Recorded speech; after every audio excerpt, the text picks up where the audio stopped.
विजयनाथ स्नातकोत्तर महाविद्यालय में भारतीय शिक्षा बोर्ड द्वारा विद्यालय प्रबंधकों और संचालकों के लिए एक विशेष शिक्षा संगोष्ठी का आयोजन किया गया।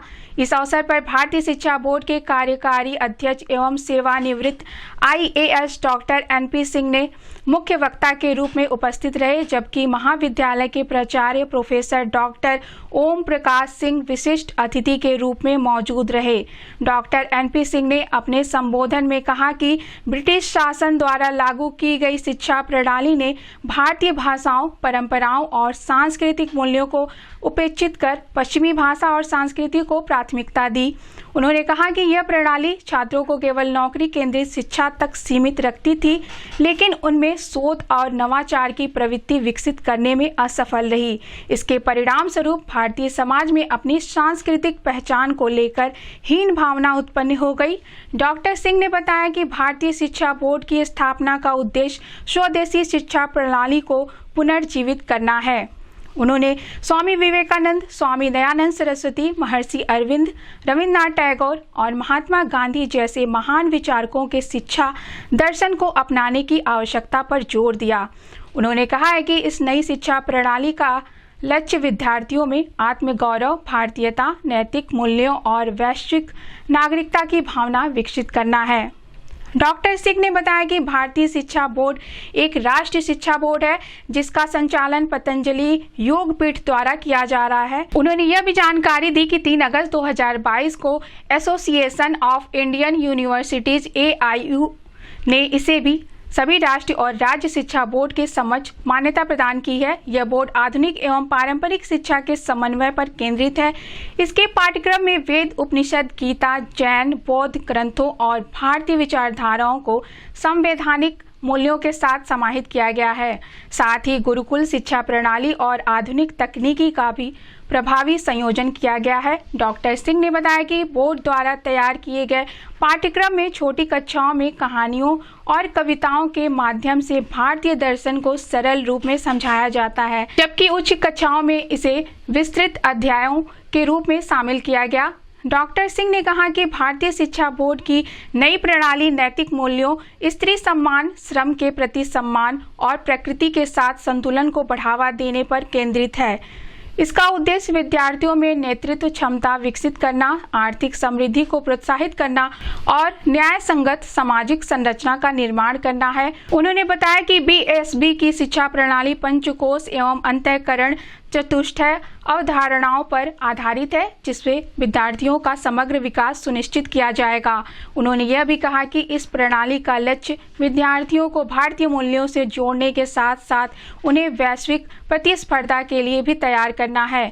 इस अवसर पर विद्यालय प्रबंधकों ने भी अपने विचार साझा किए और भारतीय शिक्षा बोर्ड की प्रणाली को विद्यार्थियों के समग्र विकास के लिए आवश्यक बताया। इस संबंध में गोरखपुर न्यूज से बात करते हुए भारतीय शिक्षा बोर्ड के कार्यकारी अध्यक्ष एवं सेवानिवृत्त IAS डॉक्टर NP सिंह ने कहा, भारतीय शिक्षा बोर्ड भारत सरकार द्वारा गठित नेशनल स्कूल एजुकेशन बोर्ड है।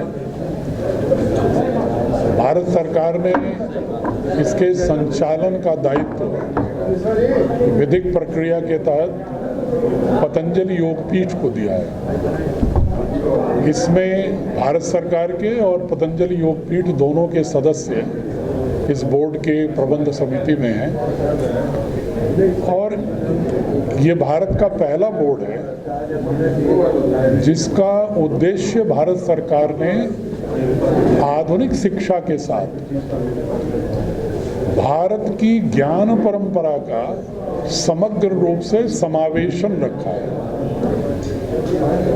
Blending of Indian knowledge system with modern education, समस्त आधुनिक सामर्थ्य भी हो बच्चे में, तकनीकी दक्षता भी हो, 21वीं सदी के अनुरूप आवश्यक अर्हताएं भी हों, लेकिन उसका जो मूल्य बोध हो, उसकी जो दृष्टि हो, वो भारतीय मूल्यों से आप्लावित हो और भारत की समस्त ऐतिहासिक सांस्कृतिक ज्ञान परंपरा और उसके ज्ञान सृजन के प्रति भी बच्चों को आत्मगौरव हो, उसका बोध हो। सर, कब तक ये क्रियाशील हो जाएगा या ये बोर्ड क्रियाशील हो गया है और लगभग देश के 110 विद्यालय विभिन्न प्रांतों के जुड़ गए हैं। सीबीएसई के समानांतर ही ये वैधानिक रूप से बोर्ड है। उद्देश्य है इसमें अधिकाधिक भारतीय ज्ञान परंपरा का समावेश भी हो, ताकि भारत का युवा, भारत का बाल मानस भारत बोध के साथ खड़ा हो। कहीं ना कुछ सिलेबस भी डिफरेंट डिजाइन किए जा रहे हैं, कुछ सिलेबस अलग अलग होगा। जो हमारी कॉम्पिटेंसी बेस्ड सिलेबस है वो तो नेशनल करिकुलम फ्रेमवर्क के बिल्कुल अनुकूल है, क्योंकि बच्चे को प्रतियोगी परीक्षाओं में भी आगे आना होगा, बच्चे को विदेशों में भी जाना होगा। तो जो आज 21वीं सदी की जो वैश्विक, जिसको कहते हैं ग्लोबल कॉम्पिटेंसी, उस कॉम्पिटेंसी का एनसीएफ ने भी ध्यान रखा है और हम पूर्णतः एनसीएफ के अनुकूल हैं। लेकिन प्रत्येक डोमेन की संरचना में, सिलेबस और टेक्स्ट बुक और पेडागॉजी में इस बात को केंद्रीय तत्व के रूप में रखा गया है कि भारत की ज्ञान परंपरा, भारत सापेक्ष दृष्टि बच्चों के मानस में स्कूली शिक्षा से ही उनके अवचेतन में स्थापित हो जाए, ताकि वो बच्चा ऐसा ना हो कि वो वेशभूषा में तो भारतीय है, रंग रूप में, और दृष्टि उसकी मैकाले एजुकेशन के अनुसार पाश्चात्य यूरोप से ग्रसित हो। उस तरह की जो वैचारिक उपनिवेशवाद है, कि जो वैचारिक गुलामी है कि हम पाश्चात्य संस्कृति के ही उपभोक्ता, पाश्चात्य उत्पादों के उपभोक्ता मात्र रह गए हैं। हमारी जो अपने निजी विचार थे, निजी संस्कृति थी, निजी हमारी जो संभावनाएं हैं, और नेतृत्व परक न हो करके जो नौकरी परकता हो गई है, मानव न हो करके इकोनॉमिक पैकेज होते चले जा रहे हैं, और हम सिर्फ नौकर होते चले जा रहे हैं। हम बड़ी बड़ी गूगल, माइक्रोसॉफ्ट कंपनियों में सीईओ हो सकते हैं, लेकिन हम उस तरह की कंपनियों को इजाद नहीं कर सकते, इवॉल्व नहीं कर सकते, क्योंकि हमारे अंदर बचपन से ही अपने प्रति उतना आत्मविश्वास नहीं गढ़ा गया। तो शिक्षा का बहुत बड़ा उद्देश्य ये है कि हम विश्व को विभिन्न क्षेत्रों में नेतृत्व परक व्यक्तित्व भारत से दें, तभी भारत विश्व गुरु होगा। बाबा रामदेव जी की भूमिका किस तरह की?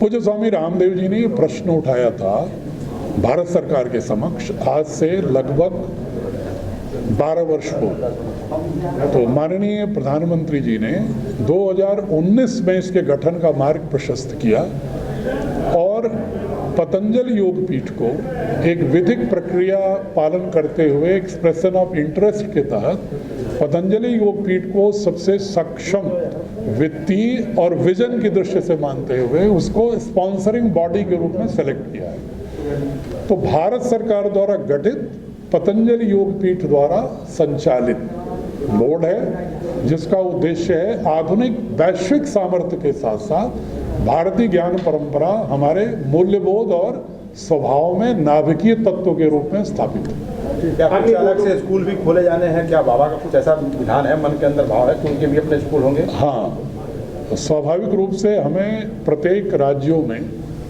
कुछ मानक विद्यालयों के खोलने का भी प्रावधान है, और कुछ जो मानक विद्यालय हैं उनको भी जोड़ने का प्रावधान है। उसमें लोग जुड़ रहे हैं, आ रहे हैं। साथ ही जो हमारी जो भारतीय शिक्षा बोर्ड की दृष्टि है, उस दृष्टि से अधिकाधिक क्षेत्रों को लाभ हो, इसलिए हमने अपने जो नॉर्म्स हैं इंफ्रास्ट्रक्चर के, वो भी सीबीएसई से थोड़ा हल्का रखा है, कि ताकि बिना गुणवत्ता से समझौता किए हुए न्यूनतम आवश्यक अवस्थापना सुविधाओं में अधिकाधिक बच्चों को इस भारत बोध से लाभान्वित करा सकें। इस उद्देश्य से भी हम उसकी पूरी संरचना रख रहे हैं।